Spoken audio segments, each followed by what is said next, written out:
Et bonsoir tout le monde, ravi de vous retrouver en live donc pour du The Sprawl. Pour de la préparation de The Sprawl pour être plus précis. Ouais, là j'ai bien les balances, j'avais tout découpé. Voilà, donc vous me voyez en grand là, c'est juste le temps de l'intro, 5-10 minutes, le temps de discuter et ensuite je balancerai le board et toutes les infos importantes. Je m'amuse un petit peu avec les options. Je vais essayer de vous mettre la musique quand même. Voilà, ça y est. Parce que c'est facile. Oh là là, un véritable métier. Voilà, je suis content de revenir en live. Après, bah, du coup, il y a eu les 2 semaines de vacances pendant... Ah, ça me gêne un petit peu là, je suis dans un tout petit cadre. Bon bref, c'est pas grave, voilà. Il y avait les 2 semaines de vacances de septembre, puis après il y a eu une petite reprise, puis une coupure pour Octogone, mais Octogone c'était vraiment génial. Mais voilà, toutes les bonnes choses ont une fin, et puis surtout je suis content aussi de pouvoir revenir en direct. Ça fait un petit moment, et mine de rien, ça manque, et puis toujours un plaisir de retrouver la communauté. Donc, ce soir c'est du The Sprawl. Pour le moment, on a joué qu'une séance, on a posé le cadre et on a joué le début de la première mission. Tu n'as pas de cam. Comment c'est possible? C'est-à-dire que là, vous me voyez pas en cam, là? Qu'est-ce que vous voyez à l'écran, en fait? C'est assez chelou ce que tu me dis, local. Je veux bien qu'il y ait des problèmes techniques, mais faut pas exagérer, quoi. Fais peut-être un petit refresh, local, ça ira mieux. Ouais, donc, on a joué vraiment que le début de la première mission. Et ensuite, on a fait un spin-off, donc une mission en mode flashback. Passé un petit peu de temps avant le début de la campagne, juste avec Kirill et Corax, donc Corax le tueur et Kirill le tech. Et il s'est passé pas mal de choses. Il y a eu pas mal de nouvelles menaces qui ont été introduites, hein, que ce soit avec le début de la première partie ou cette mission-là. Et du coup, avec les jeux propulsés par l'Apocalypse et notamment The Sprawl, même si il n'y a pas énormément de préparation en amont, il faut quand même avoir un petit entretien entre les parties en fait. Voilà, il faut remettre un petit peu à jour les compteurs, il faut prendre des notes, synthétiser un peu les notes qu'on a prises au cours de la partie. Il ne faut pas hésiter aussi à créer les nouvelles menaces, à essayer de les peaufiner pour qu'elles soient intéressantes à jouer. Donc c'est ce qu'on va faire ce soir là, on va essentiellement se focaliser sur les menaces, la première heure je pense, et ensuite la deuxième heure, on va créer la seconde mission parce que quand on va rejouer la semaine prochaine, il y a de fortes chances qu'on finisse la première mission, donc au cas où, je préfère avoir la seconde mission sous le coude pour anticiper ça quoi, voilà. Bah voilà pour cette introduction. On va basculer en mode board. Whipping, en parlant d'Octogone, merci pour la découverte de la cale, je ne connaissais que de nom. J'ai découvert et follow leur chaîne Twitch grâce à ton tweet et je ne regrette pas. Ouais, ils sont vraiment très très cool, c'est des bons amis maintenant.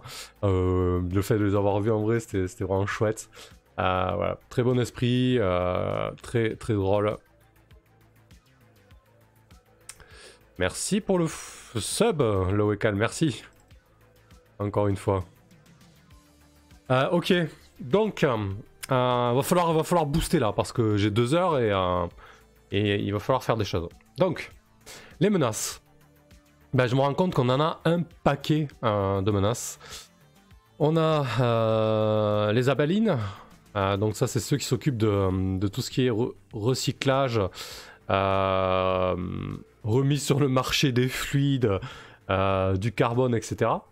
En gros, c'est les petites mains. Alors, il y a des humains, hein, mais il y a aussi des robots. Hein, et c'est une caste d'employés de la LDC, donc de la corpo qui développe la Lune. Et du coup, les joueurs ont créé cette menace. Pourquoi? Parce qu'entre 2 missions, ils doivent vérifier s'ils ont assez d'air, d'eau, de data et j'oublie toujours et de carbone pour les imprimantes 3D.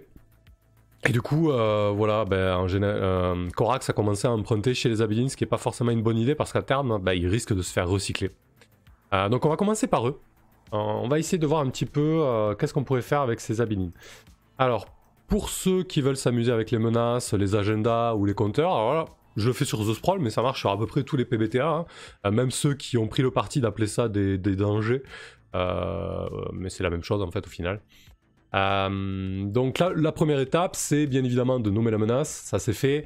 Vous pouvez aussi la décrire très rapidement, vous pouvez la partager aux joueurs, hein, quand c'est des infos non confidentielles, je dirais. Par exemple, là, ce que j'ai partagé aux joueurs, ben, c'est le nom, la petite description. Donc c'est des employés par la LDC, ils sont là pour tout recycler. Simplement, on va essayer de ne pas faire trop de fautes. Tout recycler du corps au moindre squam, c'est-à-dire qu'ils arrivent quelque part dans une chambre, ils recyclent tout. Et même les cadavres. Pour l'instant, la seule personne qu'on a croisée de chez les Abelines, c'est Samia, menacée par Corax. Voilà. Donc vous pouvez vous faire un petit casque comme ça qui est accessible à toute la table, c'est très bien. Amplement suffisant, hein, pour le moment. Et donc moi, ce que je vais me poser comme question, c'est de savoir ce qu'est déjà cette menace. Alors, The Sprawl vous propose, ou tout autre PBTA, vous propose de vous poser la question déjà, est-ce que c'est une menace qui... Alors j'ai oublié. Ah oui, est-ce que c'est une menace d'attention, un compteur d'attention ou de progression? Alors, salut, j'espère, ça roule. Donc la distinction entre les compteurs d'attention et le compteur de progression, ça va être leur finalité. Un compteur de progression, son but, ça va être que s'il arrive à minuit, il va atteindre un certain objectif. Par exemple, je sais pas, vous avez un quartier qui contient la centrale nucléaire de la ville, dans votre monde de cyberpunk voilà. Si vous faites un compteur de progression, bah vous allez très bien pouvoir décider qu'à minuit, la centrale explose. Littéralement, un compteur de progression, c'est ça. Ça veut pas dire que ça va avoir directement un impact sur les PJ ou l'équipe, mais ça va avoir un impact sur la campagne et le cadre, en fait. Et ensuite, vous avez les compteurs d'attention, où là, l'attention va être focalisée sur un des PJ ou sur l'équipe carrément. Je vois qu'il y a quelques petits drops, parce que ça va au niveau de l'image et du son. Ouais. Ah, c'est très propre ça. Bon. N'hésitez pas à me faire un retour sur l'image et le son. J'ai l'impression que j'ai des drops ce soir, c'est pas parfait. Vivement la fibre normalement dans quelques mois. Donc voilà la distinction entre attention et progression. Pour les Abalines, là clairement, c'est un compteur d'attention. Parce que du coup c'est Corax qui a intégré ça, il a commencé à emprunter des ressources aux Abalines, aux recycleurs donc, et forcément bah, il va attirer leur attention à terme, parce que s'ils tirent trop sur la corde, ou si l'équipe tire trop sur la corde, bah, les Abalines ils vont demander des comptes. Donc ça à la limite moi, je peux me le noter mais c'est pas super important, je pourrais l'effacer après parce que l'issue à minuit nous dira clairement que c'est un compteur d'attention en fait. Hein. Voilà. Ensuite, on peut se prendre un compteur. Alors lui, il n'en a pas, bien évidemment. On va prendre par exemple le compteur de la Lunar. Donc là, j'ai toujours un petit compteur type hein, que je copie-colle et après que j'arrange. L'idée là, ça va être donc de créer des étapes. Alors. Dans un premier temps, ou même pour certaines menaces mineures, je dirais que vous n'avez pas besoin de décrire les 6 étapes. Le plus important, à la limite, c'est peut-être une étape intermédiaire à 21h, parce que là, c'est là où il y a le basculement, enfin 22h plutôt, entre 21h et 22h. Et sinon, minuit, savoir ce qui arrive à minuit en fait. On vous demande surtout, lorsque vous faites une menace, c'est de savoir ce qui arrive à minuit. Donc pour moi, là, ce qui va arriver à minuit, clairement... c'est l'un des PJ qui se fait recycler quoi. On va voir comment ça monte. On va tester ça. Je vais écrire recyclage d'un des PJ. Vous voyez, ça peut avoir quand même un impact assez fort, les menaces. Alors, comment on va arriver là, en fait? On va dire que... à 15h, les Abalines ouvrent une ardoise à l'équipe. C'est ce qu'ils ont fait là. Donc cette étape, elle est déjà remplie. Vous voyez mon horloge là, elle est à 21h. Hein. 18h pardon, chez les Abalines. Donc là déjà, je sais ce qui s'est passé, je peux le barrer. C'est fait. 18h. Les noms des agents. Ping régulièrement. Ping régulièrement sur les réseaux des abalines. Genre on les surveille un peu. On se demande s'ils sont à jour. Où en est leur dette. S'ils font pas trop de... Voilà. Donc ça, 18h, c'est rempli. Pour moi, à 21h, c'est un petit peu le point de bascule. Merci pour le sub. Alors ça doit être un sub YouTube, j'imagine. Hop, je sais pas où c'est. Je vais afficher dans mon chat ça. Merci en tout cas. Je sais pas ce qui s'est passé. Bon bref, c'est pas grave. Donc 21h, qu'est-ce qui va me mettre un cran de pression en plus? Un groupe Zabaline rend visite à l'un des membres de l'équipe. Alors pour l'instant, c'est Corax qui a créé cette menace. Mais concrètement, pour l'instant, je reste généraliste parce qu'il se peut que les Abalines aillent voir Kirill parce qu'ils ont une opportunité de le croiser. Voilà, je fais dans le vague, je laisse des portes ouvertes pour pas être trop cloisonné. Parce que là, par exemple, si je mets à 21h un groupe de Abalines rend visite à Corax, voilà, ça voudrait dire que il faut vraiment que... Ouais, Coco sera peut-être un peu logique. Mais il se peut que les joueurs empruntent aussi chez les Abalines. Pour l'instant, je la laisse ouvert. Il y a quand même plus de chances qu'ils rendent visite à Corax, mais je me ferme pas la porte, quoi. À 22h, bah, je pense que à 22h, les Abalines tentent de péter les genoux à un des membres de l'équipe.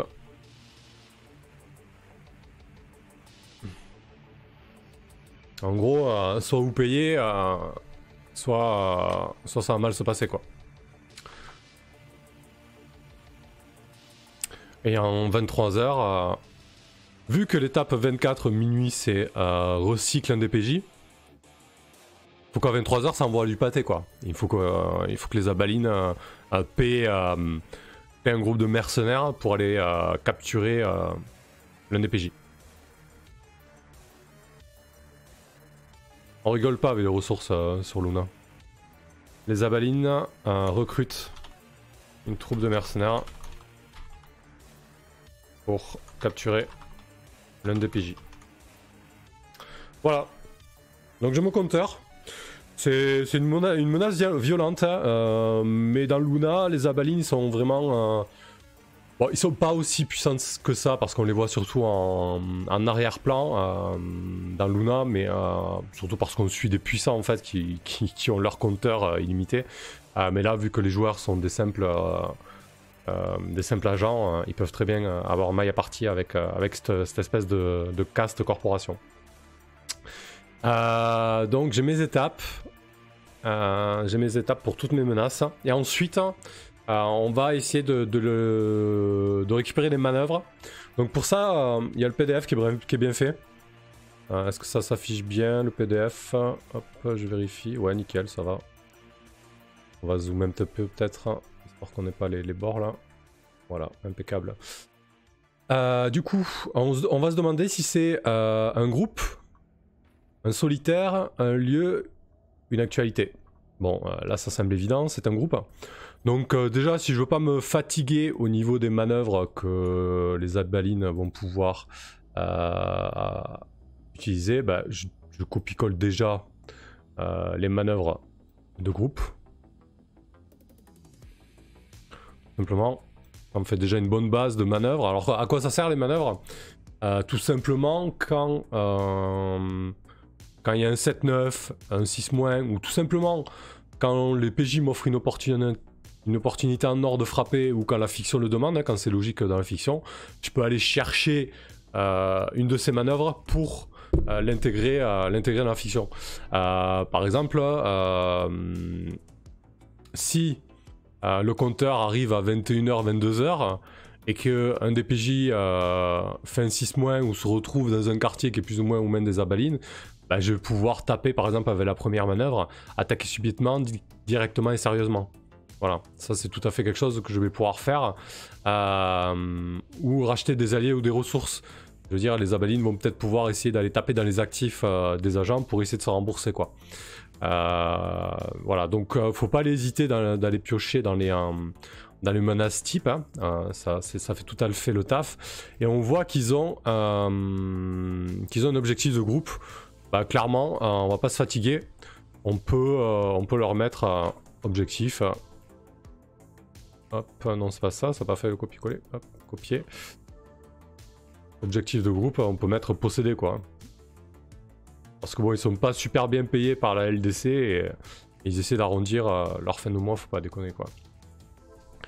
Voilà, donc ce que je peux faire aussi, c'est typer un peu plus la menace en essayant de trouver une ou deux manœuvres personnalisées en fait. Parce que là, du coup, c'est assez générique, hein, celle que j'ai copié-collée. Je vais peut-être vous remettre sur Roll20. Celles que j'ai mis là, du coup, sont assez spécifiques, donc je peux réfléchir à des menaces un peu plus typées, un peu plus zabalines, je dirais. Qu'est-ce que ça pourrait être bloquer un endroit. Ouais. Mais ça, du coup... ouais, si, ils le font ça, ils le font très régulièrement. Bloquer l'accès à un espace. Concrètement, quand ils sont quelque part et qu'ils nettoient, pas grand monde peut y accéder. Et ensuite... manière d'en mettre une deuxième. Oups, je tape dans mon micro, désolé pour les oreilles. On va pouvoir mettre...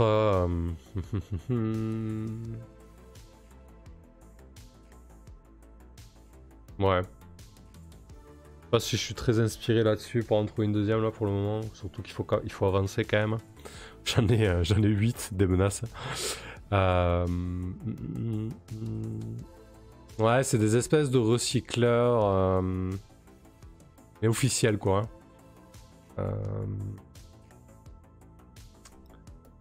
Ouais. Bon, pour l'instant, on va laisser juste ça.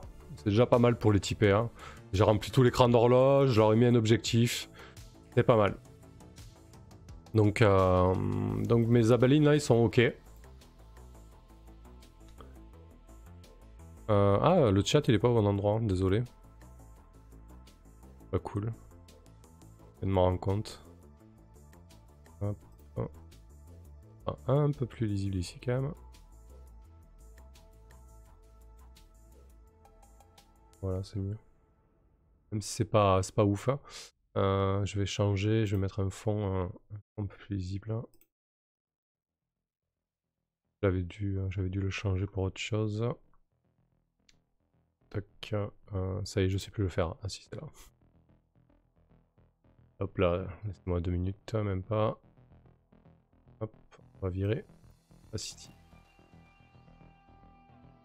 Voilà. Très bien, merci. Oh, refresh ça. Voilà, c'est mieux. Ah, mais c'est pas ça que je voulais faire, en fait. Pardon. Tac, tac. En fait, je veux pas mettre le background opacity, je veux juste les... pour les messages, en fait. Voilà, ça va être mieux dans quelques instants. Désolé pour ceux qui écoutent en audio. C'est comme ça. Hop là. Voilà, c'est mieux. Ok. Donc j'imagine qu'il y a encore des drops, hein, parce que j'ai régulièrement des messages. Hein. Ouais, ce soir la connexion est pas terrible, je m'en excuse les amis. Ok, donc allez, les abalines c'est fait, on passe à autre chose. Romero, c'est qui ce Romero? Romero, c'est le dealer d'organes floué par Gintas. Gintas ou Gintas? Gintas. En gros, c'est Gintas, donc c'est un fixeur. En début de session, il peut faire il peut utiliser des groupes pour faire du bise, etc. Et là, il a utilisé l'un de ses groupes pour faire une transaction un peu pas illégale, mais puisque sur la ligne tout peut se vendre, tout peut s'acheter. En tout cas, un peu tendu et il a ramaqué ce Romero. Donc Romero lui en veut. Alors Romero, on va balancer le PDF. Alors, je vais faire un petit copier-coller de tout ça, comme ça j'aurai juste à remplacer. Hop. Romero, vous l'aurez compris, c'est un solitaire. Voilà. The Sprawl nous dit un solitaire est un individu. Le solitaire peut utiliser d'autres gens comme outils, ressources à employer, mais ils ne dépendent pas de lui. Ils sont traités comme de simples ressources jetables et sans importance au regard des buts du solitaire. Les solitaires peuvent être des génies du crime, des hommes politiques, des riches individus, etc. etc. Donc là, ouais, je pense que je le vois bien comme un psychopathe, ce Romero. Un mec avec zéro empathie, prêt à tout pour son business. Vraiment, Gintas est tombé sur la mauvaise personne, quoi. Donc, objectif de solitaire. Bah lui, clairement, c'est de voler. Hein. En fait, c'est le voleur qui s'est fait voler. Quoique, est-ce qu'on pourrait pas lui trouver un objectif un peu plus stylé? Alors on a corrompre, manipuler, tromper, voler, assassiner.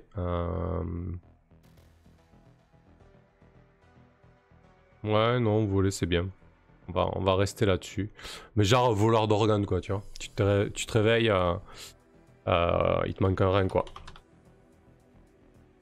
La personne sympathique. On va aller copier-coller les manœuvres solitaires.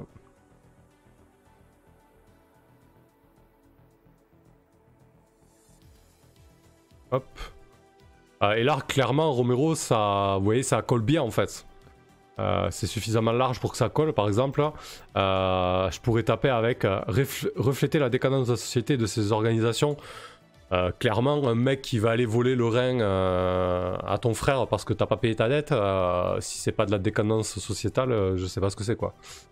Montrer le conflit entre humanité et technologie, pareil, on va pouvoir s'en servir avec lui parce que je crois qu'on l'a pas trop décrit, mais j'imagine que c'est un espèce de gars pimpé de A à Z, avec des chromes rutilants, une espèce d'homme tuning, quoi. Donc ouais, on va pouvoir s'amuser avec ça. Alors au niveau de l'horloge, là je vais le focaliser sur Gintas quand même, parce que c'est vraiment sa menace à lui. Donc à terme, je pense qu'il va vouloir buter Gintas.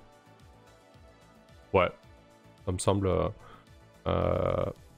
Plutôt il va vouloir revendre Gintas, on va le mettre comme ça. À minuit, revendre Gintas. Non, quoique, je sais pas. Ça serait pas plus intéressant de frapper des proches. Gintas nous a parlé de sa mère. C'est moche, mais ouais. Qu'est-ce qu'on a chez... oui, il y a Samahame, donc, qui lui en veut de ne pas être revenu vers elle depuis qu'il est parti travailler à Méridien. Et Gintas culpabilise de tarder à reprendre contact. Je crois qu'il lui a donné un petit nom. Oh. Elle. Ouais, c'est ça. Cecilia Love Amoako. Parfait. Ouais, on va faire ça, tiens. On va aller taper sur elle. Si ça arrive à minuit, hein, bien évidemment. Alors, le principe des menaces, là, ce que je mets à minuit, alors,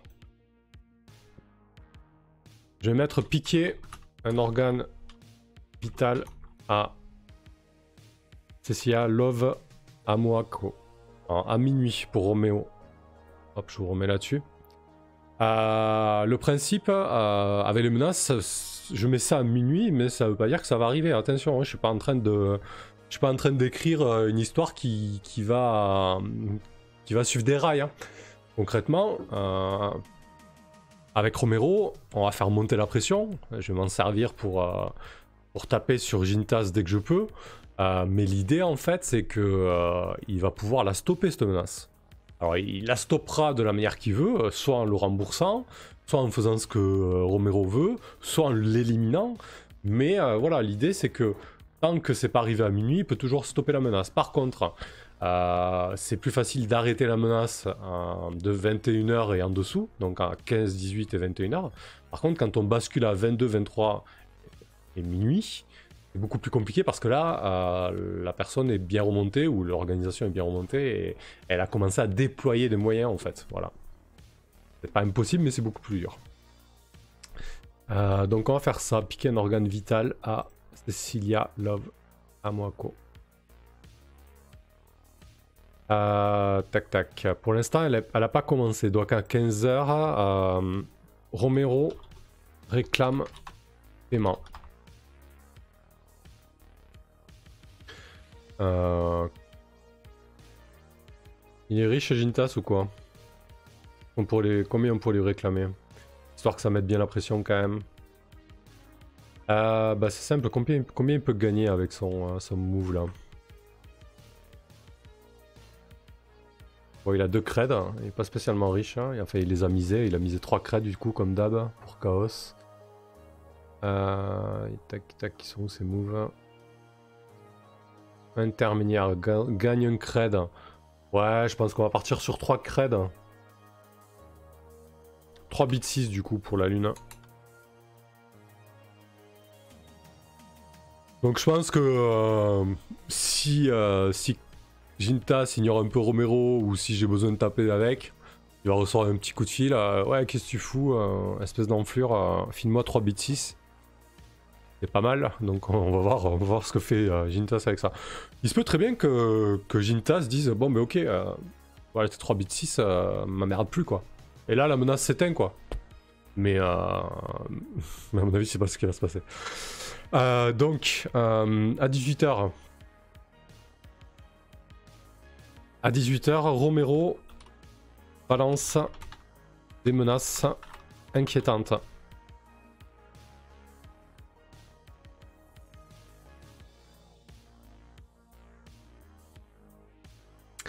À 21h.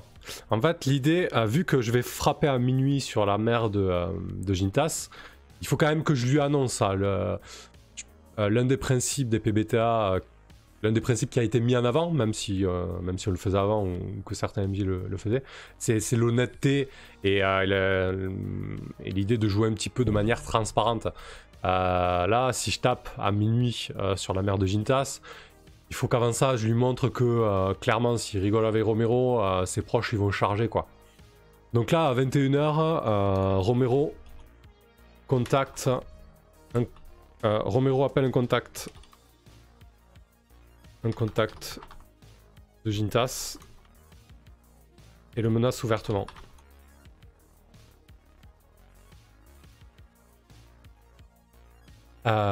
Donc là déjà, 21h, on sent bien la pression monter. 22h, Romero prélève un organe sur l'un des contacts de Jintas. Alors pourquoi je laisse contact, pourquoi je laisse organe, etc. Parce que là, en l'état, j'ai aucune foutue idée de vers qui il va s'en prendre hein, concrètement. Pour l'instant, Jintas, il a créé un seul contact, je crois. Et encore, je suis même pas sûr. Ouais, si, il a créé Nick Demisov, un hacker, juriste.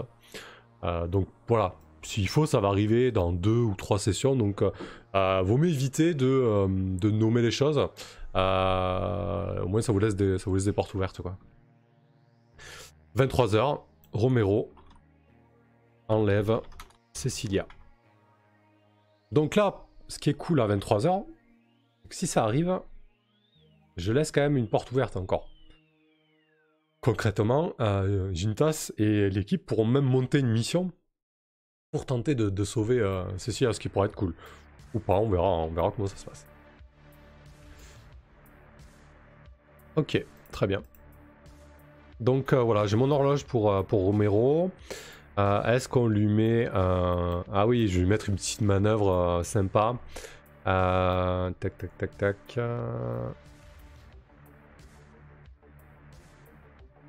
Bah, en plus, vous voyez, ça colle complètement avec le solitaire parce que en manœuvre, il a volé quelque chose ou capturé quelqu'un, mettre en scène une diversion bruyante, insulter ou déranger une personne, bref. Là, je pense que je vais mettre envoyer un avertissement sanglant. Genre, il va recevoir un petit doigt par la poste ou un truc comme ça, quoi, par livraison de drone. Ça lui ira très bien à Romero. Voilà, je vais pas passer plus de temps que ça sur lui. J'ai une belle horloge. Et on verra bien. Piqué, c'est moche, piqué, prélevé. Hop, voilà. Donc voilà pour Romero. Alors, Mikael. Alors, c'est encore une menace liée à Jintas.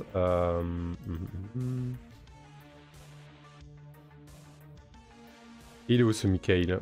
Bon, déjà, la menace, elle est là. Hop. Et on va copier-coller, comme d'hab. J'espère, charmant ce Romero. Ouais, je pense qu'on va, je vais pas dire rigoler, mais à mon avis, il va apporter un peu de chaleur aux agents. Alors, Mikhail Ilarionovitch. Donc, c'est le directeur de V-Syndicat, un des cabinets d'avocats d'une grosse corporation, donc de VTO. C'est le formateur et ancien employeur de Jintas, qui est parti en apportant une copie du carnet de contact. Donc Jintas bossait pour ce cabinet d'avocats, il a décidé de faire cavalier seul, et il est parti avec le carnet de contact du cabinet d'avocats, et depuis il fait sa petite vie de fixeur sur le dos de Scanbinet. Bien évidemment, Mikhail l'a appris et il compte pas laisser passer ça, quoi. Alors, là on est encore avec un solitaire. Alors, je vais plutôt copier Romero, ce sera plus simple. Alors, j'ai pas dit, mais pour Romero, c'est un compteur d'attention, hein, pour les abalines aussi. Et là, bien évidemment, pour Mikhail, c'est aussi un compteur d'attention, puisqu'ils portent leur attention sur l'équipe ou un des agents. Du coup, je pense qu'il est un peu différent quand même, hein, Mikhail, parce que lui, son objectif, clairement, c'est de corrompre. Non, plutôt posséder, tiens. Je pense qu'il est assez avide de pouvoir. Il a un objectif qui est totalement différent de Romero. Il veut faire chuter, Jintas, je pense. Parce qu'en plus de ça, Jintas s'est barré avec le carnet d'adresse, mais Jintas a un moyen de pression sur Mikhail. En fait, il sait que Mikhail mène une double vie en dehors de son mariage et de son Nika. Donc les Nika, c'est les contrats de mariage. En dehors de son Nika officiel. Donc il contrevient totalement aux clauses de son mariage. Avec un amour qui n'est pas officiel. Et en plus de ça, il a un enfant non officiel. Ce qui n'arrange pas la chose. Et ça, Jintas le sait et il sait que c'est un moyen de pression. Donc, qu'est-ce qu'il va pouvoir faire? Je pense qu'il va... Alors, il va pas tenter d'éliminer Jintas. Je pense que ça va être quelque chose de beaucoup plus subtil. Il va tenter vraiment de le traîner dans la boue, de le faire chuter socialement. Ce Jintas, finalement, c'est un fixeur. Il a quand même pas mal de relations.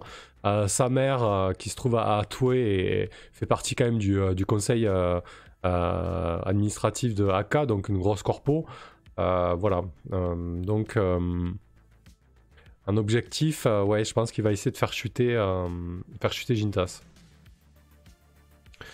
La question c'est comment il va y arriver.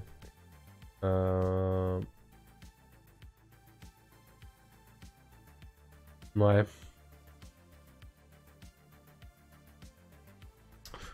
Balancer. C'est presque un compteur d'affaires. Hein. Ça serait pas un compteur d'affaires.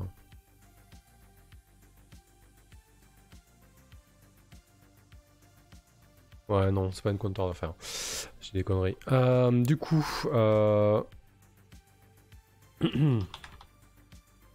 qu'est-ce qu'il va pouvoir faire pour faire chuter Jintas? N'hésitez pas si vous avez des suggestions.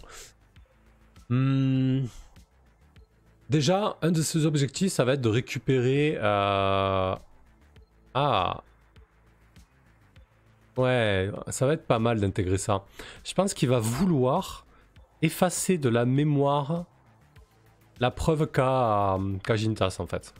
Donc là, c'est pas mal parce qu'on va intégrer un petit peu de trip à la... de trip SF avec incorporation de souvenirs, effacement de souvenirs, etc.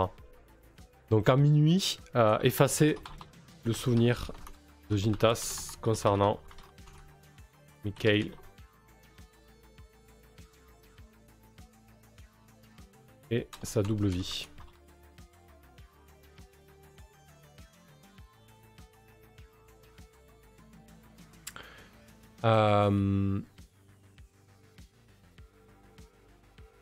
Ouais, ça me semble pas mal. Qu'est-ce qu'il va faire à 15h? Ouais, c'est pas mal ça, attaquer les équipes de Jintas pour le ruiner, carrément.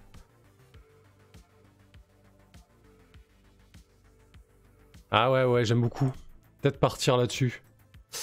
Un gros truc à minuit, genre éclater son équipe de coureurs et ses négociateurs là.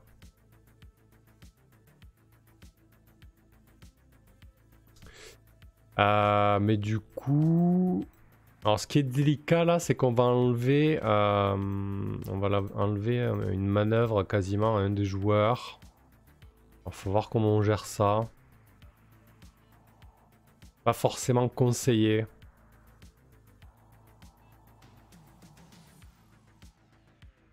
À la limite, on peut le gérer mécaniquement.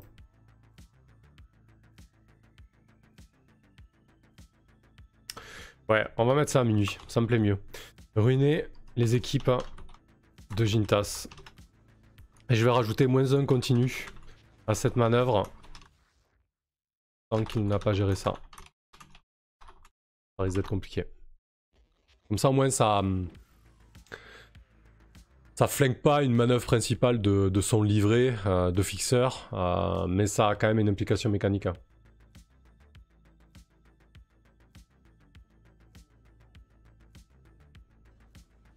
Quoique c'est tellement léger que peut-être ça sera même un truc intermédiaire. En fait plutôt. Je vais garder le truc de la mémoire. Et je vais le mettre à 22h ça. Alors à 22h on rigole plus.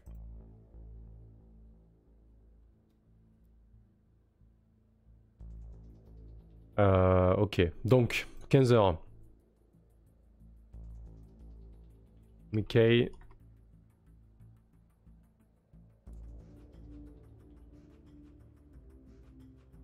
En plus à 15h je pense que c'est plus ou moins ce qui va se passer parce que c'est ce qu'on va voir à la reprise. Que là on avait arrêté en plein début de mission et du coup Mikhail s'apprêtait à faire son entrée dans le bar où Jintas bossait. Donc à 15h Mikhail demande à Jintas de lui restituer le contact.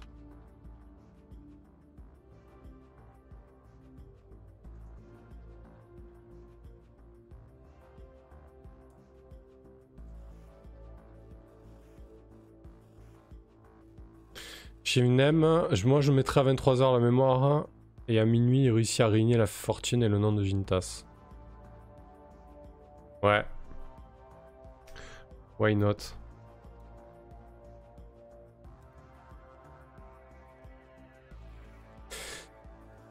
Mhm. Ouais, mais du coup, il faut qu'il y ait, un cran où il enlève Jintas quand même.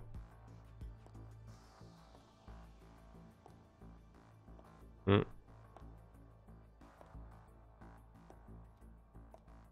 Ça me semble un peu compliqué. Là, du coup, ouais.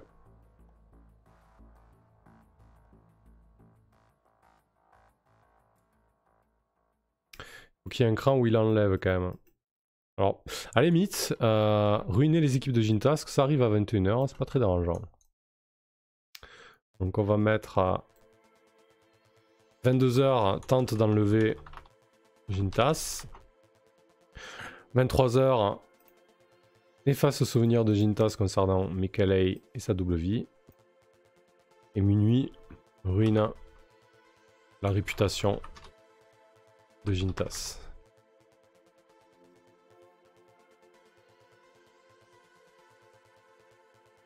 Donc on a déjà quasiment tout. Hein.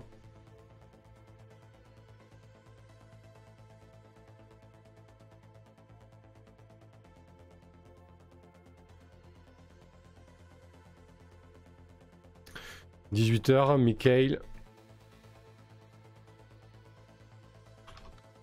menace ouvertement et violemment Jintas. » Donc là, il lui annonce la couleur, quoi. Allez, on va faire ça. Alors, on récapitule. 15h, Mikael demande à Jintas de lui restituer ses contacts et de ne plus les utiliser. 18h, Mikael menace ouvertement et violemment Jintas. 21h, il ruine les équipes de Jintas. -1 continue jusqu'à qu'il gère le bordel. Il tente d'enlever Jintas. Il efface le souvenir de Jintas concernant Mikael et sa double vie. Et il ruine la réputation de Jintas. Donc là, je vais mettre à -1 continue à battre le pavé. Que ce soit réglé. Donc on verra hein, si on en arrive là, qu'est-ce qu'il veut faire pour le régler. Ouais, c'est pas mal ça de taper sur un fixeur de cette manière et de lui infliger des bonus parce que du coup ça va l'obliger à se bouger quoi. Surtout s'il a la... Alors ça peut être terriblement sympa s'il a la mémoire effacée par rapport à ça et qu'il se retrouve bazardé comme ça avec plus personne qui veut lui parler ou en tout cas des malus à la matière. Shivnem, s'il réussit à enlever Jintas, une nouvelle horloge est créée pour les autres joueurs. Essaie de le sauver à temps. Ouais, carrément, ben, ça donnera une mission assez cool, je pense. Ou peut-être, ouais, on verra. On verra comment ça se passe, je sais pas trop, mais ouais, ça risque d'être mouvementé. Ok, très bien. Bon, est-ce qu'on lui met... Est-ce qu'on lui met une petite manœuvre sympa? C'est pas forcé. Je pense qu'il est suffisamment bien comme ça.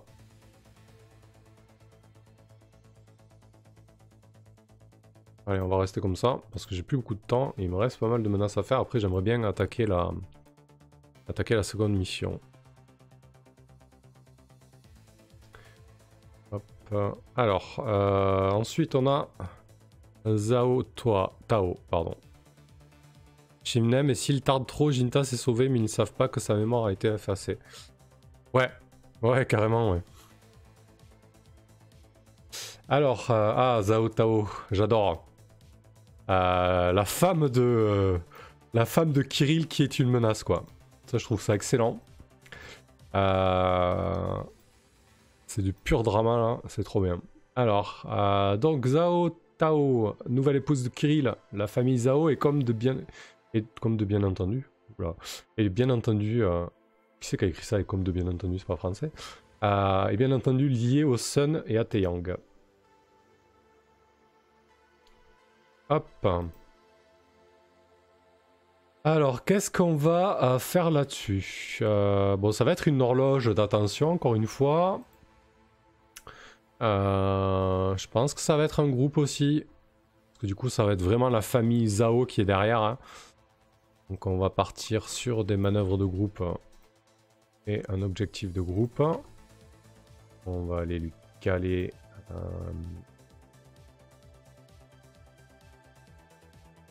On va lui caler une horloge. Hop.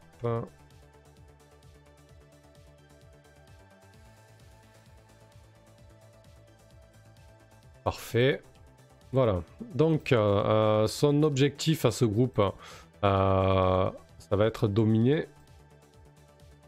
Clairement, ils veulent se mettre bien auprès de Taeyang et prendre de plus en plus de pouvoir dans cette corpo. Pour la petite histoire, en fait, quand Kirill a débarqué sur Luna avec sa première femme et sa fille, il est arrivé avec plein d'espoir et une nouvelle vie. Mais bon, Kirill, c'est un petit peu un homme volage et il s'est fait avoir par la famille Zhao et notamment Zhao Tao qui a mis le grappin dessus. Il s'est marié avec elle, il a divorcé avec son ancienne femme. Et en fait, ce qu'ils ont fait, ils ont récupéré tous les brevets et tous les avoirs incorporels de Kirill via ce mariage. En fait, il connaissait pas trop les coutumes et le droit lunaire et il s'est totalement fait spoiler là-dessus.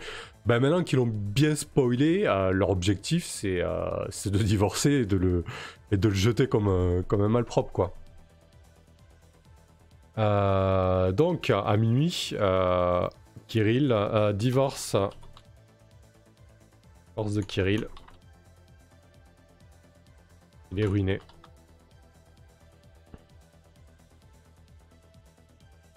Là, j'ai bien envie du coup d'axer le truc sur vraiment l'aspect judiciaire et avec pourquoi pas les combats qui vont avec ça. Donc on va partir là-dessus.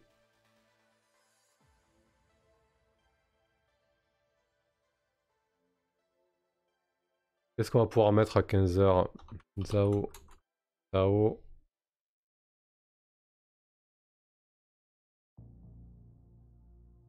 Propose divorce totalement en défaveur de Kirill. En gros, elle va lui dire je suis plus marié avec toi, tu ne récupéreras jamais tes actifs, ils m'appartiennent. Et en plus de ça, tu vas bosser pour nous à l'œil pendant 5 ans ou j'en sais rien, vraiment un truc vraiment abusé. Mais est-ce que je mets ça d'entrée? Ouais, si. À 18h, Zhao menace de s'en prendre à Olivia. Comment elle s'appelle sa fille et son ex-femme? Olesya et Pavla. Menace de s'en prendre à Olesya et Pavla.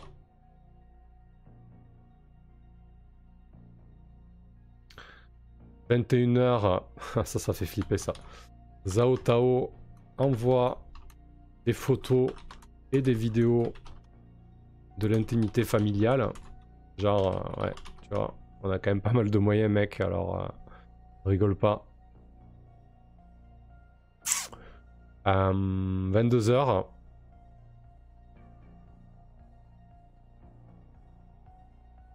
Zhao Tao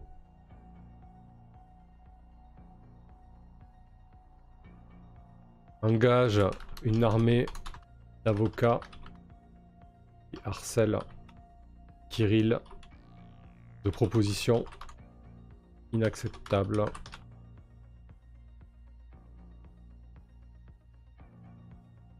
Du coup, il faut quand même qu'il y ait un enjeu.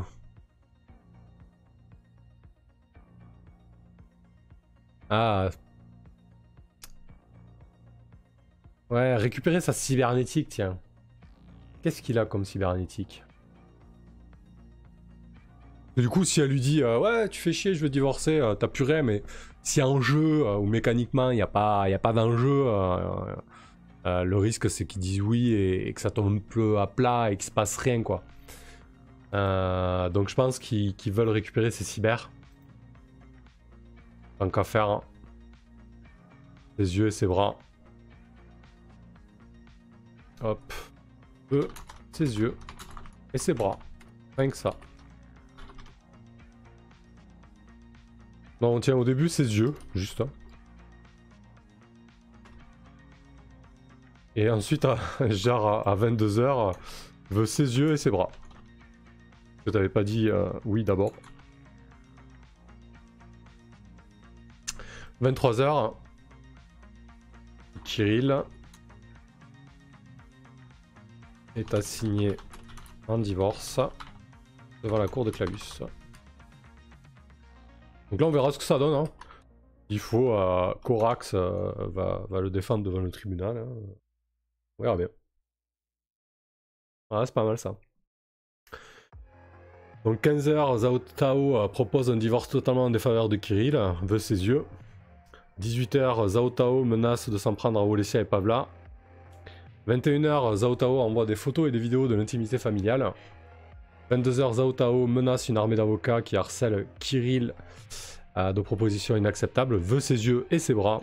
23h, Kirill est assigné en divorce devant la cour de Clavus. Minuit, divorce de Kirill, ruiné. Au revoir à la cyber.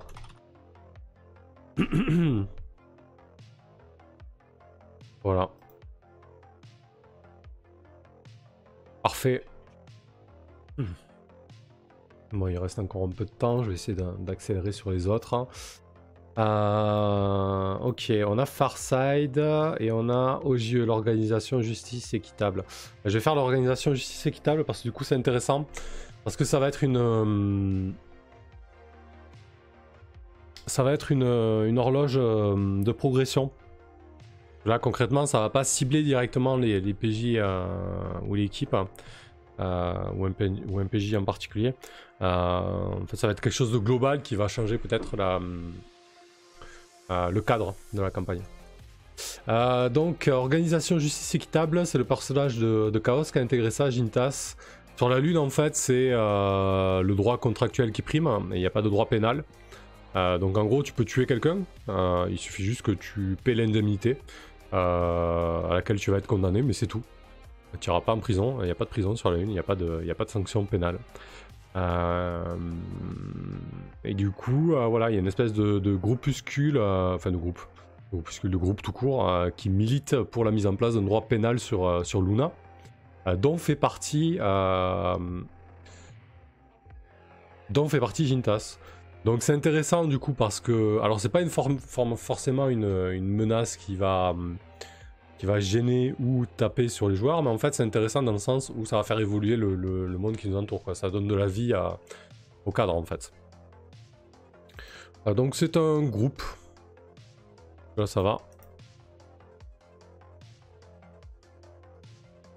Un groupe qui veut renverser l'ordre établi. Et donc on va laisser les manœuvres de groupe comme ça et on va mettre une petite horloge. On va aller chercher ça.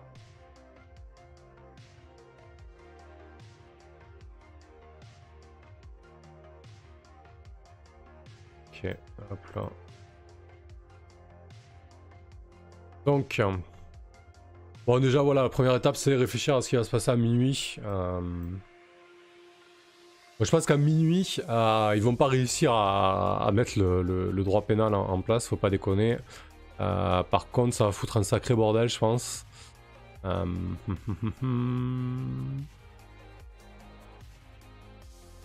une espèce de guerre civile, ouais, un truc comme ça.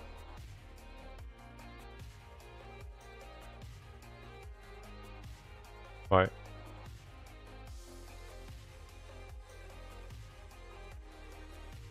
Une guérilla urbaine éclate dans la plupart des villes. 15h. Des mêmes parcours régulièrement la toile.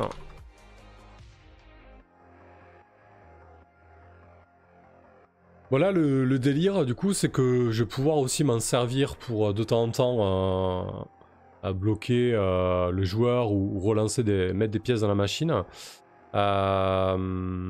Et du coup, l'idée c'est que je vais aussi pouvoir m'en servir quand la fiction le demande ou quand les joueurs m'offrent une opportunité en or C'est-à-dire que je vais pouvoir m'en servir en toile de fond, par exemple des manifestations, des choses comme ça, ou carrément des hubs ou des transports bloqués par des manifestations, ce qui peut venir handicaper la progression d'une mission par exemple. J'espère comment ils font voter des lois dans ce système. Il n'y a pas de loi en fait. C'est juste des contrats. En gros, tout peut être régi par contrat en fait. Il suffit juste que les parties soient d'accord. La seule structure qui ressemble de loin à une organisation officielle, c'est la Lunar Development Corporation. Ouh, je suis fatigué. Il était magnifique celui-là. La Lunar Development Corporation, qui du coup s'occupe des 4 fondamentaux, en fait, la gestion de l'eau, de l'air, des data et du carbone, mais c'est tout. Après, tout est contrat, donc en fait, du moment que 2 parties sont d'accord, ben, tu peux faire ce que tu veux. Si tu veux donner ton foie à quelqu'un et que tu es OK avec ça, il paye, on n'en parle plus, quoi. Alors là, du coup, pour l'organisation Justice Équitable, leur but, ça va être essayer justement de tenter de faire voter une loi, peut-être avec des conseillers ou avec l'appui de la LDC. Voilà, ou une espèce de contrat, de charte en fait, de charte pénale qui serait signée via les réseaux par toute la population lunaire. Hein. On peut très bien imaginer quelque chose comme ça et ça serait raccord avec tous les contrats. Mais il suffit que quelqu'un ne l'accepte pas et ça fout le bordel. Donc plutôt une espèce de charte universelle qui est intégrée à la citoyenneté lunaire. Donc c'est à ça qu'ils veulent tendre en tout cas. 18h, des pétitions. Les pétitions sont régulièrement lancées sur la toile. 21h, des rassemblements spontanés, secrets.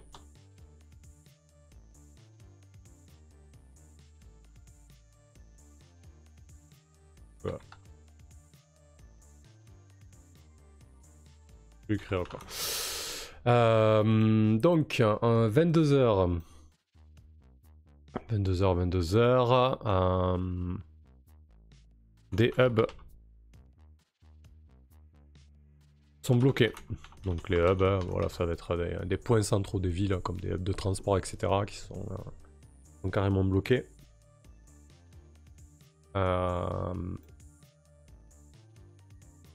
L'OJS balance une charte et invite tous les citoyens lunaires à la signer. Donc là, clairement, ça va être le déclencheur ensuite de la phase de minuit avec la guérilla urbaine. On verra ce que ça donne. C'est surtout Gintas qui va peut-être mettre de la couleur là-dedans. Oula, qu'est-ce que j'ai fait? Okay, non. C'est moche. Hop là. Oula, n'importe quoi. Blanc, voilà, merci. Et blanc. On sort pas. Alors, background color blanc, voilà. Et. Ouais, donc c'est surtout Gintas qui va faire avancer ça. Et puis moi aussi, on va voir ce que ça donne. Je pense qu'à ce stade-là, j'ai pas besoin de beaucoup plus que ça. J'espère que ça servira, notamment que Gintas va bien s'en emparer pour militer, qui va pas se contenter juste d'avoir créé ça pour la forme, et surtout que j'espère que l'équipe ne sera pas forcément d'accord là-dessus, quoi. Parce que, par exemple, le droit pénal, ça n'ira pas du tout à Corax, quoi. Donc voilà, si ça peut servir et créer des tensions, ça peut être super chouette. Donc voilà pour l'organisation de justice équitable. On développera aussi entre les parties. Là pour l'instant, vraiment, je pose les fondations et on verra bien. Alors Farsight, je l'ai créé suite à la dernière partie. J'avais noté quoi? Je crois que c'est toi en plus, Shivnem, qui l'avait suggéré. Parce qu'ils avaient fini la partie un peu à l'arrache, notamment avec le meurtre de Lilian Voronstov. Et il y avait une menace qui s'était créée. Donc au début, j'avais pensé à une filiale des Sun donc de Taeyang par rapport à l'implant, mais en fait c'est vrai que c'était plus logique que Farside devienne une menace, puisqu'on rappelle que lors du spin-off, en fait ils ont volé. T'as vu, j'ai de la mémoire, je suis une âme. Ils ont volé un implant cybernétique qui était en démonstration par Farside et développé par Farside. Donc forcément, ça ne plaît pas à cette organisation. Donc Farside dans Luna, en fait, c'est la seule université sur la Lune, sur la face cachée. Bonsoir Henri. Et du coup, voilà, c'est quand même un grand pôle de recherche assez puissant, assez influent. Et surtout, ils veulent être neutres politiquement. Ils font tout pour, et ils ont une espèce de caste donc qu'on appelle les Ghazi. Je crois que c'est guerrier en arabe. Guerrier, enfin, ça va un peu plus loin que le concept de guerrier. Hein. Je dois avoir ça là. Ghazi. Je l'ai pas là? Ah non, ça doit être dans un autre. Faudrait que je mette à jour le glossaire. Oui, c'est des guerriers religieux, exactement. Les Ghazi. Et du coup, ils ont une espèce de caste, l'université de Farside, les Ghazi, donc, qui s'engagent à protéger les intérêts de l'université. En même temps qu'ils font leur thèse, qui peut durer de 5 à 10 ans, ils s'engagent, je dirais militairement en fait, puisqu'ils peuvent prendre les armes pour l'université, afin de défendre ses intérêts. Henri, comment allez-vous? Ben bien, hein. Et toi? Donc on va essayer de faire rapidement cette menace. Ensuite je ferai une pause de 5 minutes, hein, et on fera la seconde mission. Donc un groupe. Ça va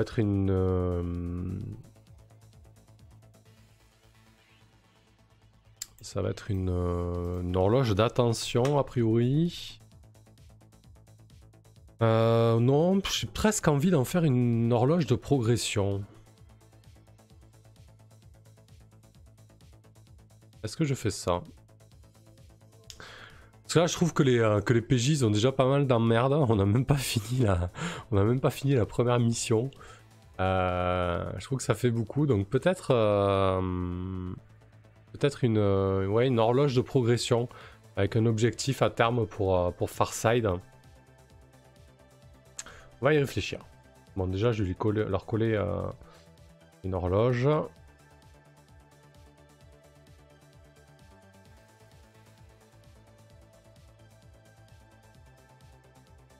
Mais bon, la question, c'est quoi leur objectif, quoi? C'est posséder, renverser, terroriser, éliminer, dominer. Salut Kelren, ça va? Henri, ça va, merci. Je bosse aussi sur des JDR, je doute encore sur certaines choses, mais je kiffe. Ok. Ouais, faut se lancer après, c'est pas... normal de douter, hein, si tu maîtrises depuis peu. Voilà. Donc Farside, qu'est-ce qu'on en fait de Farside? J'hésite vraiment à en faire soit un truc d'attention, soit de progression. Je me dis qu'il y a déjà 4 horloges d'attention pour 3 PJ alors qu'on n'a même pas fait la première mission. C'est quand même chaud. Ça risque d'être le bordel. Donc la question c'est si j'en fais une horloge de progression, à minuit, qu'est-ce qui va se passer avec l'université de Farside? En gros, c'est vraiment une université neutre et indépendante. Mais jusqu'à quel point, quoi? On voit bien, hein, l'université, même s'il y a une espèce de concept de sanctuaire et de neutralité, on voit très bien que c'est pas aussi simple que ça, surtout au niveau des financements. Donc on pourrait imaginer qu'ils retournent leur veste et qui s'allient à quelqu'un, ou en tout cas qui font quelque chose qui n'aille pas dans ce sens de neutralité. Donc, je suis un peu dubitatif là-dessus.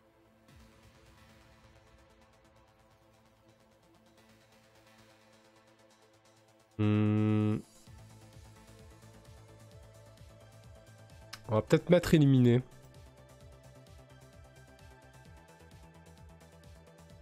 Ouais, Ouais, je vais encore partir sur une horloge d'attention. Hein.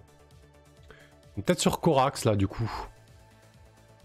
Parce que j'en ai 2 sur Gintas, j'en ai une sur Kirill. Les abalines c'est généraliste. Mais je pense que l'université de Farside a compris que Corax était vraiment une menace, cette espèce de tueur avec 3 cyber.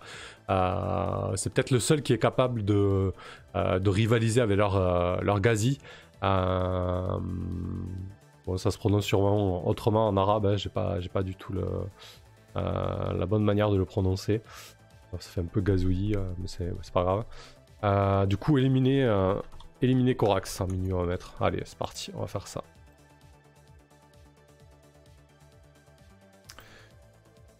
On va à 15h. Farside récolte un max de renseignements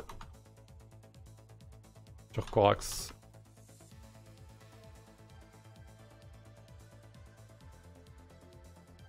Farside à 18h mettra en filature Corax.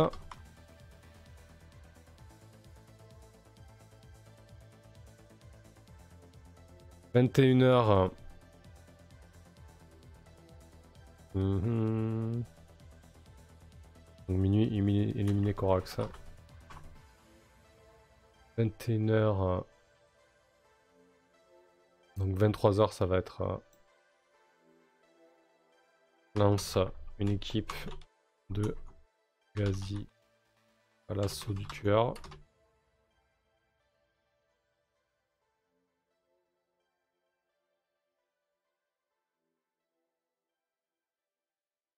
Shivnem. 23h, l'académie révèle publiquement l'identité de Corax. Ouais, mais du coup, s'ils font ça et qu'ils l'éliminent après... Ah, peut-être pour le pousser à la provocation, quoi. Genre, je vais les buter et en plus, il va réagir comme ça, c'est sûr.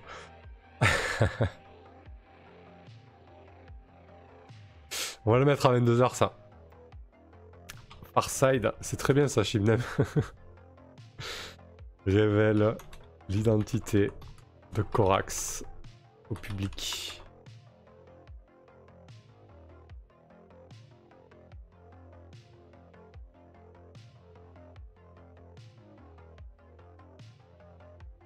Mmh.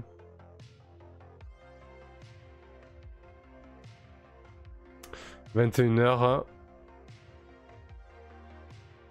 Farside. Pose des Trojans dans les cybernétiques de Corax. Putain, ça c'est moche ça.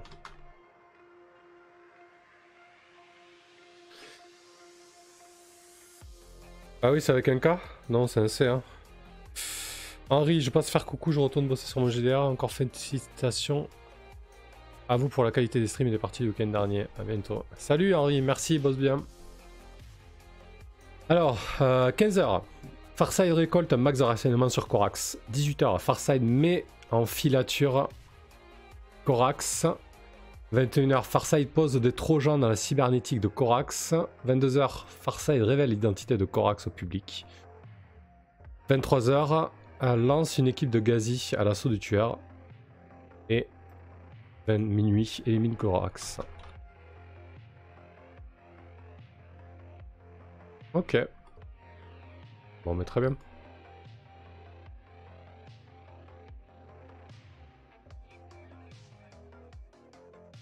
Est-ce qu'on rajoute une manœuvre ou deux pour essayer de les typer un peu plus?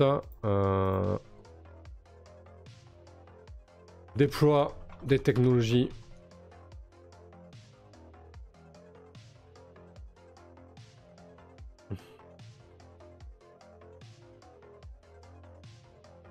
Ouais, ça ressemble un peu à Taiyang ça, mais bon. Déploie des technologies non connues. Et hop, on va mettre ça et je vais faire la pause de 5 minutes. Et ensuite on va s'attaquer à la seconde mission. Bon, c'est pas mal. On a fait 6 menaces. Il reste les 2 menaces de la LDC et des 3 Augustes là. Je suis pas encore bien au fait. Ouais, innovante, ouais, c'est mieux, t'as raison. pour la... Merci Shivnem. Je suis pas encore OP sur la LDC les 3 Augustes. Parce que je sais pas trop encore dans quelle direction va partir la campagne. J'aimerais bien qu'on joue encore 1 ou 2 sessions de plus. Et je pense qu'à ce stade-là, j'aurai une vision un peu plus claire de ce que je veux faire de la LDC 3 Augustes. Surtout que pour le moment, vu que je viens de finir les bouquins, là, le 3e tome, je suis énormément influencé par la trame principale des tomes de Luna. Et j'aimerais m'en détacher, quoi. Je pensais pas que ça allait se passer comme ça. Innovante. Très bien. Allez, ok. Je vais faire une petite pause de 5 minutes et on se retrouve tout à l'heure. C'est parti. A tout de suite.